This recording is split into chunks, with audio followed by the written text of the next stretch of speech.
Oi, pessoal, tudo tranquilo aí? Quem está assistindo essa aula? Bom, nossa conversa agora vai ser sobre o crescimento econômico da China. O que levou a China a se transformar nessa potência econômica no cenário internacional ao ponto de incomodar tanto a superpotência Estados Unidos, ao ponto de conseguir centralizar várias relações econômicas no cenário internacional. Como a China chegou nessa situação, nessa condição de potência econômica? Trataremos nessa aula.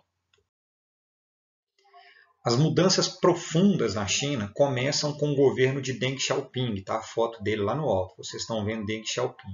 Ele fica no governo de 1978 a 1992, lembrando que Mao Tse-tung, que liderou a Revolução Chinesa e governou a China de 1949 a 1976, quando ele morre.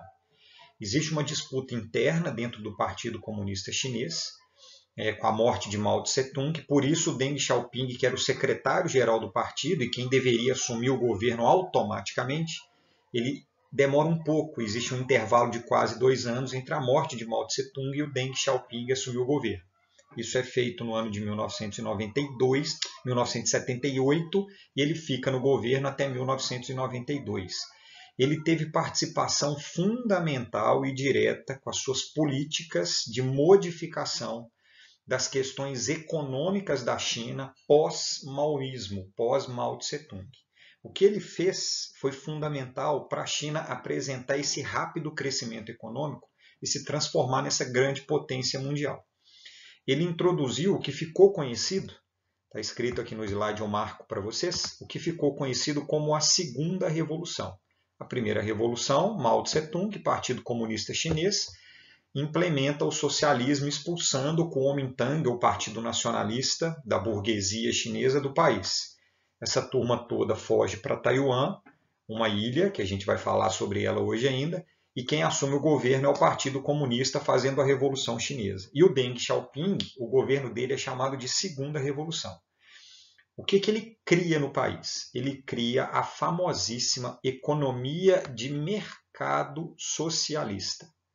E aí existem vários nomes para esse modelo político-econômico chinês, que é chamado de um modelo híbrido, introduzido por Deng Xiaoping. O modelo híbrido é o seguinte: a China mantém uma política socialista com o Partido Comunista Chinês governando o país, mantém um modelo no campo, especialmente, de propriedades em forma de comunas, modelo de produção comunitária, sem propriedade privada. Nas pequenas e médias cidades do país mantém um modelo de controle estatal, porém em algumas grandes cidades do país inicia a abertura ao modelo capitalista. Então a gente vai ter um modelo econômico em algumas regiões capitalista, por isso a ideia de um modelo de mercado, e a maior parte do país mantém um modelo político-econômico socialista, por isso uma economia de mercado socialista, ou ainda um socialismo de mercado, ou ainda conhecido como um capitalismo vermelho. Existem esses 3 nomes: mercado, uma economia de mercado socialista, capitalismo, socialismo, um socialismo de mercado ou o capitalismo vermelho. São os 3 nomes que normalmente nós encontramos trazendo essa ideia de um modelo político-econômico híbrido, socialismo e capitalismo coexistindo na China. O Deng Xiaoping ele cria um modelo bem diferente do que o que a União Soviética fez, especialmente a Rússia, que nos anos 80 criou ou implementou por meio do seu representante Mikhail Gorbachev, o seu líder, implementou a Glasnost e a Perestroika, lá em 1988. Glasnost e Perestroika que foram aberturas políticas e econômicas. Na antiga União Soviética, a abertura se deu como forma de rompimento. A União Soviética ela abre completamente suas fronteiras para o capitalismo e leva a um colapso, um dos motivos de levar ao colapso do socialismo no final dos anos 80. A China não fez isso. Deng Xiaoping não abre completamente o país. Ele cria, para poder abrir o país, alguns mecanismos que mantêm o controle do governo do Partido Comunista.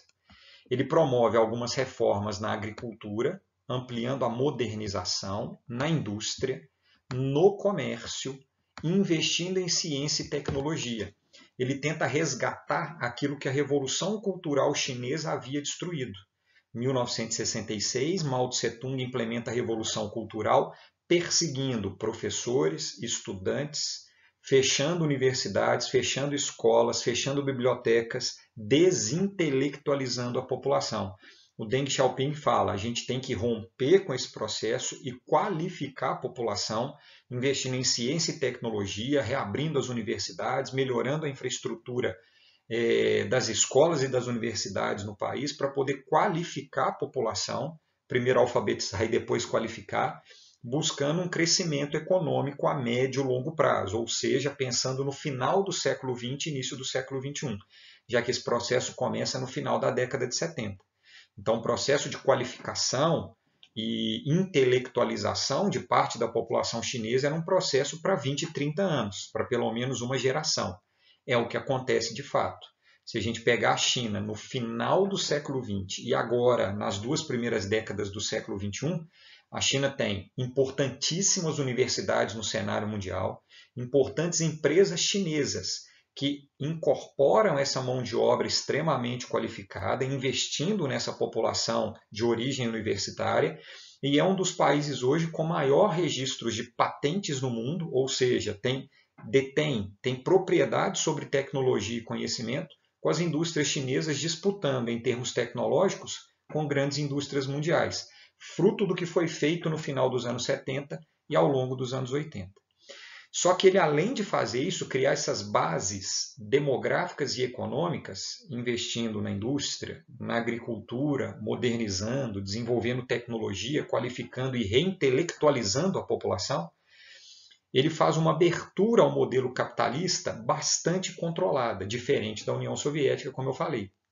Essa abertura se dá por meio da criação das famosíssimas zonas econômicas especiais. Quase todos os temas que tratam sobre crescimento econômico chinês, as questões, as redações, as discussões, passam pelas zonas econômicas especiais. Essas zonas são as áreas capitalistas dentro da China socialista. São as grandes cidades chinesas que somente elas passam a ser abertas ao mundo capitalista, a receber indústrias, receber investimentos, se conectar com o restante do mundo a partir do final dos anos 70 e com muita força ao longo dos anos 80, final do século XX, e o século XXI marca a hegemonia das zonas econômicas especiais na economia chinesa. O que são essas zonas econômicas? Eu já falei que são as cidades capitalistas dentro do universo socialista. Ponto. Só que, além disso, elas têm uma produção industrial diversificada, tanto com indústrias chinesas quanto indústrias estrangeiras que passam a buscar a China, sobretudo voltada para as exportações, que é o que a gente chama de modelo industrial chinês de plataforma de exportação. Diferença rápida. O modelo industrial da América Latina, por exemplo, do Brasil, é um modelo de substituição de importações. A América Latina ela se industrializa na metade do século XX com o objetivo de produzir para o mercado interno. Então, o Brasil se industrializa para produzir para o mercado brasileiro, substituir importações pela produção interna no Brasil. A China, os tigres asiáticos, os países do Sudeste Asiático com o mesmo padrão, se industrializa voltando para a exportação. Portanto, existe essa diferença muito cobrada entre industrialização da América Latina e industrialização da China e do Sudeste Asiático, dos tigres asiáticos. América Latina, substituição de importações, e China, plataforma de exportação. O objetivo não era atender o mercado interno, mesmo porque, num primeiro momento, o mercado interno chinês era muito pequeno. Apesar de uma população muito grande, o acesso à renda dessa população era muito baixo, era uma população majoritariamente pobre. Então, não existia um mercado real na China para produzir voltada para o mercado interno. Então, se produz para o mercado externo. Além disso, de investir nas indústrias chinesas, de abrir para o capitalismo, de investir em qualificação e produzir voltado para o mercado externo, as zonas econômicas especiais são localizadas prioritariamente em zonas portuárias, no litoral. Olha o mapa. Se a gente pegar esse mapa aqui, que é o mapa das principais zonas econômicas especiais chinesas, repara que todas elas, 1, 2, 3, 4, 5, 6, A e B sendo, olhando aqui a legenda, Hong Kong e Macau, que são administrações especiais, uma espécie de protetorado dentro do território chinês, mas repara que todas as grandes zonas econômicas especiais estão localizadas no litoral. Claro, zona portuária, porque o objetivo era a exportação. E a maior parte do comércio internacional é feito pelo transporte hidroviário. Então não adiantava criar uma zona especial no interiorzão da China, igual estou mostrando aqui no mapa, que dificulta o processo de exportação. Então cria-se nas zonas litorâneas. Favorece a exportação por transporte hidroviário e é também a região que concentra a maior parcela da população chinesa, consequentemente, maior parcela da mão de obra.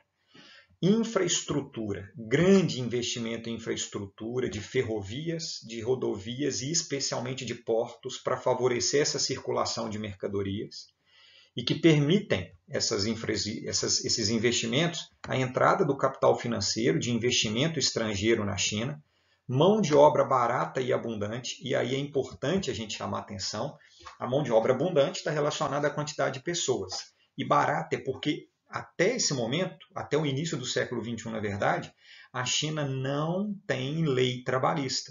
Então, quem decide o tanto que vai pagar para o trabalhador e qual é a jornada de trabalho é a indústria. Então, eu instalo na China como uma indústria capitalista e falo, vou pagar 30 centavos por hora trabalhada, 30 centavos de dólar. O trabalhador não tem com quem reclamar, é proibido o sindicato, é proibido fazer greve, até hoje é assim. Não tem lei trabalhista que determine jornada de trabalho, salário mínimo, férias, 13º, etc. Então, uma mão de obra das mais baratas do planeta Terra. Nesse momento, década de 70, 80 e 90. Hoje não é assim mais, tá? Hoje existem outras relações na lógica chinesa, principalmente no mundo do trabalho. E aí, o mundo capitalista fica enlouquecido. Olha para a China e fala, cara, mão de obra abundante, mão de obra das mais baratas no mundo, investindo em infraestrutura, investindo em qualificação, produção voltada para o mercado externo, é para lá que eu vou. E ainda a China assume um modelo econômico de economia híbrida, capitalismo e socialismo, com isenção de impostos para a maior parte das indústrias, sejam chinesas, sejam estrangeiras. Meu povo, a indústria do mundo corre para a China. A indústria automobilística, a indústria de eletrodoméstico, a indústria têxtil, a indústria de calçados. O mundo olha para a China, as indústrias capitalistas, e falam, cara, é lá que a gente tem que ir. Mão de obra barata, mão de obra abundante, produção para o mercado externo, governo investindo em infraestrutura, o governo dando isenção de impostos, é para lá que eu vou. Tanto é que alguns setores industriais europeus e norte-americanos acabam saindo das suas áreas de origem e indo para a China. Os Estados Unidos, por exemplo, tem uma região muito famosa, a região de Detroit, nos Estados Unidos, chamada de Manufacturing Belt, o cinturão industrial norte-americano, principalmente a indústria automobilística, nordeste americano. Nesse momento, década de 80 e 90, muitas indústrias dessa região norte-americana migram para a China. E essa região, que era o Manufacturing Belt, a região do parque industrial norte-americano, vira a região do Rust Belt, a região da ferrugem, a região da falta de emprego, de cidades abandonadas, de empobrecimento, fruto da competição com a China, que promove essa abertura das zonas econômicas especiais. Qual é a consequência disso?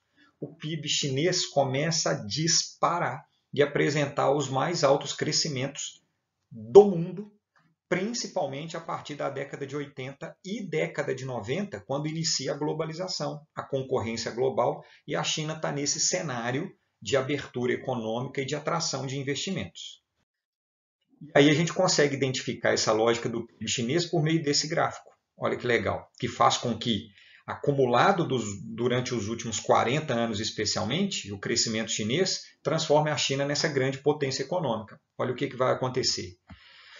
1965, a gente está falando aqui de Mao Tse-tung. Mao Tse-tung governa de 49 a 76. O PIB chinês já apresentava um crescimento bastante significativo, porém um crescimento não tão sustentável.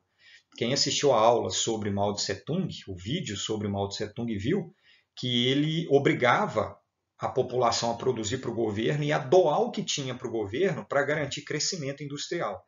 Então era um crescimento não tão crescimento assim, não tão sustentável. Tanto é que o crescimento oscilava bastante.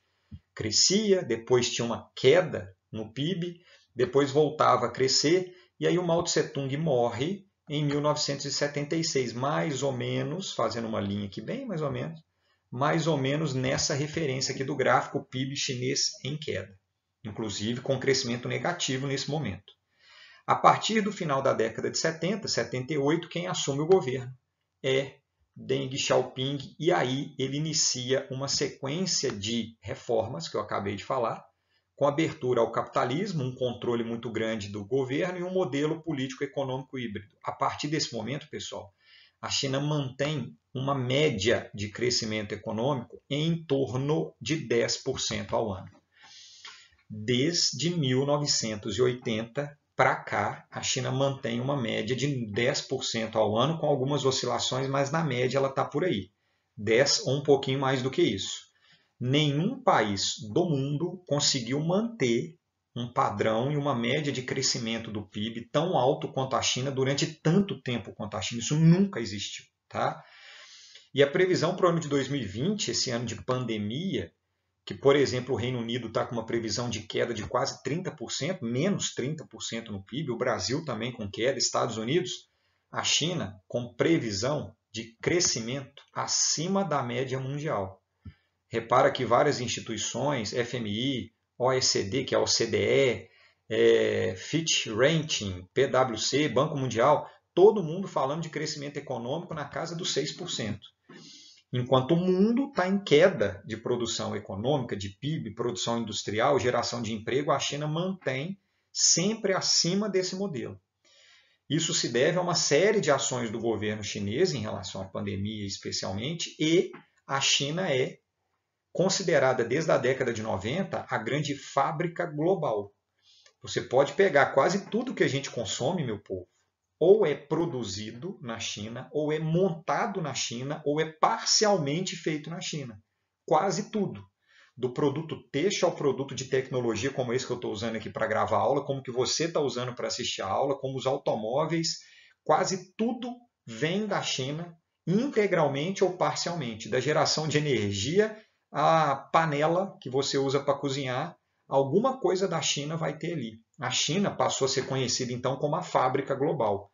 Resultado, mesmo em momento de pandemia, como grande parte das indústrias mundiais se deslocaram para a China, ela continua mantendo um padrão de crescimento econômico acima da média. Isso fica muito evidente quando a gente pega valores absolutos. O PIB chinês em 2018, repara que desde 2014, aqui pegando um recorte menor, a gente mantém um ritmo de crescimento do PIB. Em 2018, em torno de 13, quase 14 trilhões de dólares, com um IDH de 0,758. Lembrando que IDH1 é o IDH ótimo. 0,800 para cima é IDH muito alto. Abaixo de 0,800, como é o caso da China, é um IDH alto. Tá? Entre 0,6, que não dá 0,6, é 0,599, até 0,8 é considerado IDH alto. O Brasil, por exemplo, está no ranking do IDH alto. Tá? Então, a China, IDH 0,758. O IDH chinês, repara, ele é quase constante, mas ele apresenta também uma leve melhoria nos últimos anos, representando que, apesar de haver crescimento do PIB, há também melhoria das condições de vida para a população chinesa identificada pelo IDH. Não é um país que tem crescimento econômico com aumento de pobreza, por exemplo, com redução de IDH, igual acontece em alguns casos. Porque não necessariamente PIB crescendo significa melhoria das condições de vida para a população. E a China consegue lentamente fazer essa transposição de crescer o PIB e melhorar as condições de vida para a população. Só que o mais legal é quando a gente compara com outros países. Dá uma olhada. Quando a gente faz a comparação do PIB. Tá? Isso daqui já é dado atualizado. Tá? Estamos falando aqui dados de fevereiro de 2020. Total do PIB. Estados Unidos, maior potência econômica mundial ainda. Tá? Em torno de 20 trilhões no começo de 2020. Estimativa, na verdade, são dados de 2019, né, atualizados em 2020. China, como a gente viu no slide anterior, 13 trilhões, arredondando, quase 14. Comparação. Brasil. Ano de 2019, 1 trilhão e 800 bilhões de reais. O PIB brasileiro é aproximadamente 10 vezes menor que o PIB norte-americano e 10 vezes? 10 vezes menor que o PIB norte-americano e arredondando aí 6 vezes menor, quase 7 vezes menor que o PIB chinês, que são os dois maiores PIBs do mundo, tá? E o Brasil, para falar 2020, ele caiu no ranking do PIB mundial, que ele esteve desde a década de 70 entre as 10 maiores economias do mundo, chegou à sexta maior economia em termos de PIB, e o Brasil caiu agora em 2020 para a 12ª economia mundial e em queda, tá? Em queda vertiginosa, inclusive. Nós temos hoje, em termos relativos, no ranking do PIB mundial, uma economia menor do que a economia da década de 70, em termos relativos, tá, gente? Dentro do ranking do PIB mundial. 12º lugar. No entanto, pegando aqui China e Estados Unidos como referência, dá uma olhada nesse segundo gráfico que eu coloquei aqui. Participação no PIB mundial de 1990 a 2008. Aparentemente existe uma contradição entre os dois gráficos. Estados Unidos com 20 trilhões de PIB absoluto, China com 13 trilhões. Diferença de 7 trilhões, é muita diferença. Mas a China num ritmo de crescimento mais acelerado que os Estados Unidos. Então a China deve passar o PIB norte-americano, já que o PIB norte-americano está num ritmo de crescimento menor do que o PIB chinês. Ainda mais no momento de pandemia. Só que, nesse gráfico que está aqui, repara que o PIB chinês crescimento acelerado desde 1990 e os Estados Unidos apresentam uma queda no crescimento, mantém crescimento do seu PIB. Tendo como referência aqui, aproximadamente, tentando fazer uma linha quase reta aqui, pessoal, aproximadamente o ano de 2013 para 2014, a China ganhando dos Estados Unidos na participação do PIB mundial. Calma. Aparentemente existe uma contradição, mas não é tanto assim não. O que acontece? Esse gráfico aqui, ele apresenta para a gente um PIB que não é em termos absolutos, como é o gráfico da esquerda. Esse gráfico aqui apresenta para a gente um PIB baseado no indicador chamado de, estou tentando escrever, tá, gente? Chamado de, nossa, muito ruim essa escrita aqui, mas tá valendo. Chamada de PPP, que é uma sigla em inglês, que em português seria PPC, que é paridade do poder de compra. Basicamente, é um indicador muito utilizado para a gente entender qual é o poder de compra que a população daquele país tem internamente. Porque quando o PIB é dado em dólar, em termo absoluto, igual está lá em cima, o dólar é um valor só. E aí existem moedas que valem menos, outras que valem mais do que o dólar. E aí, na conversão daquela moeda do país para o dólar, significa que proporcionalmente o PIB do país pode cair, que é o caso da China. A moeda deles vale menos, muito menos do que o dólar. Quando a gente converte o PIB do país para o poder de compra da população internamente, ou seja, a capacidade que a população tem de transformar aquela riqueza em consumo, aí a gente tem o real valor da moeda do país internamente. A população chinesa hoje tem um poder de compra interno maior do que a população dos Estados Unidos tem de fazer a compra interna com o PIB que o país tem. Por quê? O valor, o custo dos produtos na China é muito menor do que o custo de produto nos Estados Unidos. O custo de vida na China é menor do que o custo de vida médio nos Estados Unidos. Isso faz com que a população chinesa consiga transformar um PIB menor do que o dos Estados Unidos num poder de compra maior na relação de custo de vida. Sendo assim, a China tem internamente um poder de compra muito maior do que os Estados Unidos. Ou seja, o PIB chinês ele é muito mais convertido em riqueza circulante no país do que os Estados Unidos. Entenderam a ideia? Tentem simplificar, tá? Existe de forma de complicar um pouquinho mais. Nessa lógica, a China passa os Estados Unidos com folga. Então, a circulação e a capacidade de transformar PIB em riqueza interna na China é muito maior que a paridade do poder de compra, muito maior do que nos Estados Unidos, que o custo de vida é muito alto, mais alto do que a China. Resultado, inclusive o Brasil, quando a gente pega o PIB absoluto, ele está numa posição. Paridade de poder de compra, o Brasil sobe de posição, tá? Pelo menos subia. Não sei como é que vai ser a partir de agora com o aumento do custo de vida. Mas a China, gente, em termos de paridade de poder de compra, ela é a maior potência econômica do mundo. Em PIB absoluto, ainda não é. beleza? Quais são as causas do crescimento chinês? Além das zonas econômicas especiais e todas aquelas medidas adotadas por Deng Xiaoping, a China ainda tem outras causas para o crescimento chinês. Primeiro, a imensa oferta de mão de obra, que eu já falei, e muito bem treinada. É uma mão de obra muito disciplinada. Como não pode ter sindicato e não tem lei trabalhista muito rigorosa, a mão de obra chinesa ela acaba sendo uma mão de obra extremamente disciplinada. Ela não tem, tradicionalmente, historicamente, ela não se caracteriza por ter grandes reivindicações e mobilizações. Isso favorece e dá mais segurança para as empresas poderem se instalar e produzir. Segunda característica, os incentivos fiscais das zonas econômicas especiais. Terceira característica, reforma do sistema de propriedade rural para elevar a produção agrícola. A China criou mais recentemente, final do século XX, né, pós-Deng Xiaoping, criou a possibilidade de propriedades privadas no campo, tá? Abrindo espaço para mecanização, para o aumento da capacidade de produção também. Além da cidade, também no campo. Então, existem hoje zonas econômicas especiais no campo. Propriedades privadas capitalistas, numa lógica capitalista no campo. Inclusive, a lógica de propriedade privada na China é diferente da lógica de propriedade privada no capitalismo, tá? A China, por exemplo, lá o que se chama de indústria privada chinesa, normalmente são cooperativas de trabalhadores. As grandes empresas chinesas, por exemplo, eu não sei se a pronúncia está certa, Huawei, essa empresa de telefonia, de telecomunicações que vem disputando o mercado com Samsung, com Apple, com LG e por aí vai, 5G, produção de telefones, etc., ela é uma indústria privada chinesa, só que ela é uma cooperativa de trabalhadores.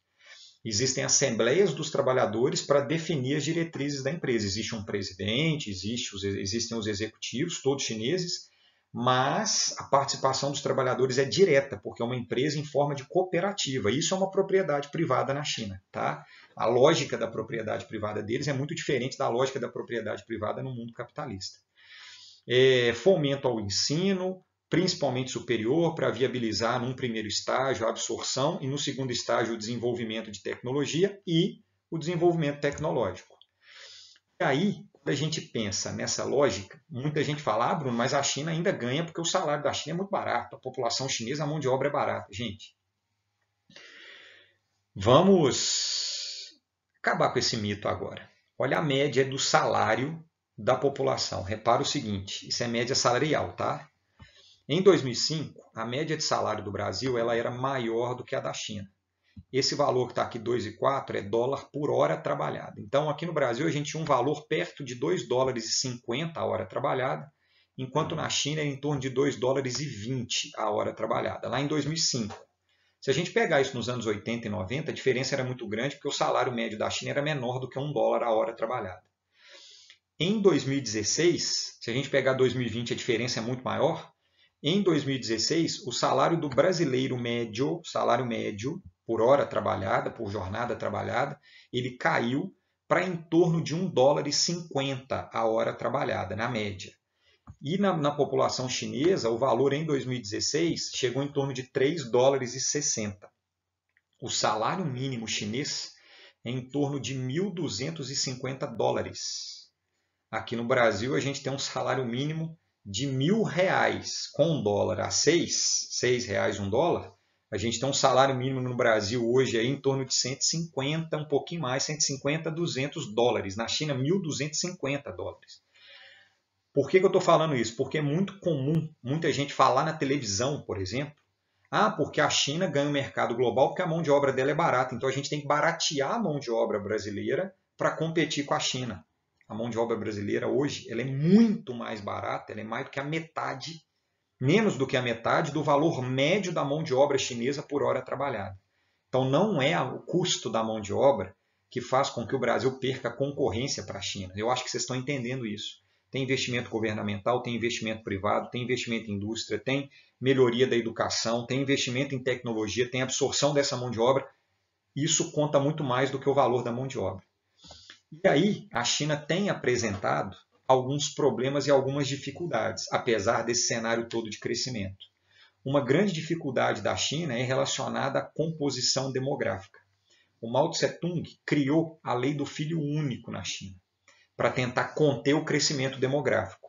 a lei do filho único. A ideia era que a família tivesse um filho, homem ou mulher, o Estado bancava tudo, educação, saúde, etc., o que fosse necessário. A partir do segundo filho, a família tinha que pagar tudo, e era tudo muito caro, a não ser que fosse homens, porque homem era mão de obra e mulher não. Então, a lei do filho único era o objetivo controlar demograficamente, e o segundo objetivo era estimular a manutenção de homens na sociedade para fazer a China crescer.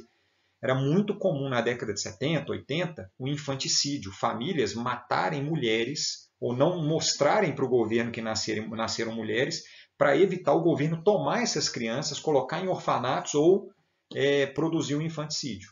O resultado disso foi que a população chinesa ela começou a apresentar um rápido crescimento, ou melhor, uma rápida redução demográfica. Cai a população chinesa. Qual é a consequência? A China já começa a ter dificuldade em repor a mão de obra, apesar de uma população muito grande. Qual é a consequência disso? A China, a partir de 2015, ela flexibiliza a lei do filho único. Lei do filho único depois de 30 anos, então em 2015, a China flexibiliza a lei do filho único, permitindo agora 2 filhos, com o Estado bancando tudo para esses 2 filhos. A partir do terceiro, a família tem que pagar tudo. Então não se esqueçam para os vestibulares, a China não tem mais a lei do filho único.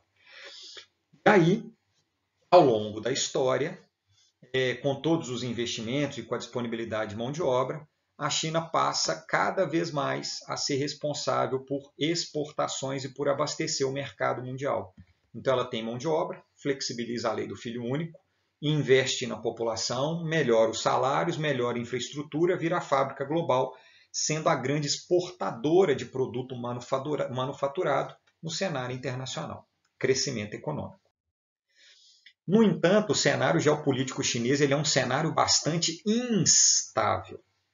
Existem algumas questões geopolíticas sérias que envolvem a China. Por exemplo, envolvendo Rússia e Estados Unidos. A gente tem aquela foto lá no alto, o atual presidente chinês, o Xi Jinping, com aproximação com a Rússia, fazendo frente aos Estados Unidos, principalmente depois de Donald Trump, principalmente depois de 2016, Trump ganha a eleição, 2017 ele assume. E ele começa a fazer um enfrentamento muito grande com a China. A China, então, começa a se aproximar de antigos parceiros, como é o caso da Rússia, antigamente socialista, e de parceiros políticos e econômicos que possam fazer frente aos Estados Unidos, tanto do ponto de vista político, dentro da ONU, do Conselho de Segurança, aumentando a representatividade da China e da Rússia com apoio entre as duas, quanto no cenário asiático, China e Rússia no cenário asiático, mostrando que existe um movimento para a chamada asianização do poder mundial, um deslocamento do poder político e econômico em direção à Ásia. Olha o que é dito.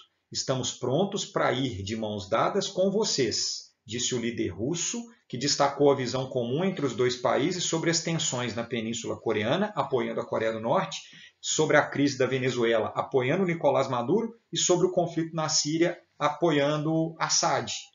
Todos que os Estados Unidos lutam contra os governos, contra o governo da Coreia do Norte, contra o governo da Síria, contra o governo da Venezuela. Rússia e China se juntam para apoiar esses governos, mostrando esse cenário geopolítico de embate e de enfrentamento com os Estados Unidos.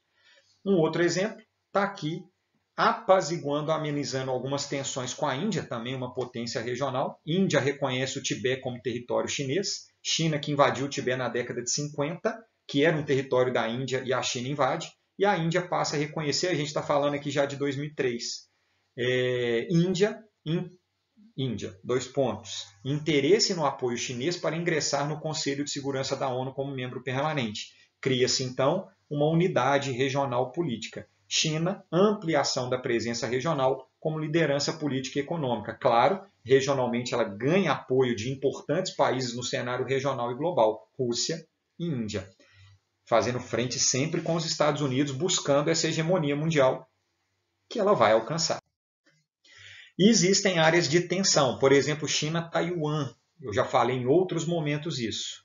1949, Revolução Chinesa, o Kuomintang, o Partido Nacionalista, a burguesia chinesa foge para Taiwan, essa elisinha que está aqui, capital Taipei, foge para Taiwan, essa elite chinesa, e aí Taiwan passa a ser um governo à parte do governo chinês, com investimento dos Estados Unidos, inclusive na manutenção desse governo.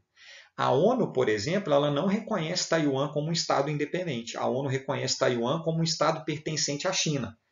Só que os taiwaneses não se identificam como chineses. Se você chegar para um taiwanês e chamar o taiwanês de chinês, você arruma briga. Qual é a posição da China em relação a isso? O Partido Comunista Chinês oferece a Taiwan a fórmula um país, dois sistemas, a ideia de Taiwan se manter capitalista como uma zona econômica especial. Qual a posição de Taiwan? O Kuomintang, Partido Nacionalista, e o Partido Democrático Progressista, que assumiu o governo no ano de 2000, no poder em Taiwan, diziam aceitar negociar uma reaproximação com a China, acelerando contatos, sobretudo nos campos econômico e cultural, mas afirma que a reunificação total só será possível a partir de eleições livres na China. É o que a China não quer, que é o Partido Comunista não quer. Então, os dois países, ou as duas regiões, continuam separadas numa tensão diplomática e política muito grande. China, Taiwan pertence a ela, assim como a ONU reconhece. Taiwan quer se manter independente da China. E uma outra tensão, uma tensão mais recente, envolve Hong Kong, que foi um controle inglês, um protetorado inglês de 1939 a 97, devolve Hong Kong para a China. Hong Kong, que é uma península no sudeste da China, devolve Hong Kong para a China em 1997, pacificamente, entre acordos históricos.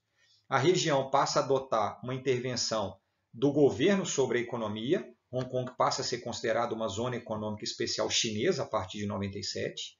Grande influência na atual cultura de Hong Kong, principalmente influência ocidental. Desculpa, gente, eu li errado. Mínima intervenção do governo na economia, como uma característica do liberalismo inglês em Hong Kong. Mas a partir de 97, o governo chinês passa a interferir mais na economia. E a ilha, a península, na verdade, com grande influência ocidental. Tanto é que Hong Kong, quem já visitou, fala que lembra muito Londres, né? Mão inglesa, a mão de trânsito ela é trocada, os ônibus de 2 andares, a estrutura arquitetônica muito parecida com a estrutura inglesa, porque é uma cidade inglesa durante praticamente todo o século XX. O sistema educacional costumava seguir o do Reino Unido, até que as reformas fossem implementadas em 2009, ou seja, é um sistema educacional que baseava no calendário europeu, baseava na língua inglesa e no ensinamento inglês. A partir de 2009, passa a ser adotado o modelo da educação chinesa. Até aí tudo bem, uma incorporação lenta e gradual. Só que Hong Kong tem um sistema político diferente da China. Que sistema político diferente que é esse? O judiciário de Hong Kong, ele é independente do judiciário chinês. A Constituição de Hong Kong ela é diferente da Constituição chinesa. Ou seja, Hong Kong é considerada, dentro desse cenário chinês, uma democracia. Só que o que acontece? Em 2019, ano de 2019, fevereiro de 2019, foi aprovado pela primeira-ministra de Hong Kong, baseado nas pressões do governo chinês, a lei de extradição. O que é a lei de extradição? A China continental, passa a interferir diretamente no sistema judiciário de Hong Kong. Existem alguns crimes na China que não são crimes em Hong Kong. Por exemplo, democracia. A oposição pode existir em Hong Kong. Questionar o governo pode acontecer. Na China continental isso não pode acontecer. E aí essa lei de extradição faz com que o sistema judiciário de Hong Kong passe a ser vinculado ao sistema judiciário da China, aumentando a repressão do governo chinês sobre a população de Hong Kong. Qual é o resultado disso? Inúmeros protestos, tem essa foto aqui do lado, inúmeros protestos com a população questionando essas medidas. Qual é a consequência? O governo de Hong Kong, muito alinhado, o governo atual, com a política chinesa e maior repressão, coloca a polícia na rua para distribuir pancada e tiro de verdade na população. As tensões escalam durante 2019 e 2020, independente da pandemia. Porém, nem o governo de Hong Kong, nem o governo chinês recuam. E essa lei de extradição ela continua valendo. Tanto é que muitos presos durante os protestos já foram enviados para a China. E o problema? Passíveis de pena de morte por fuzilamento, o que em Hong Kong não existe.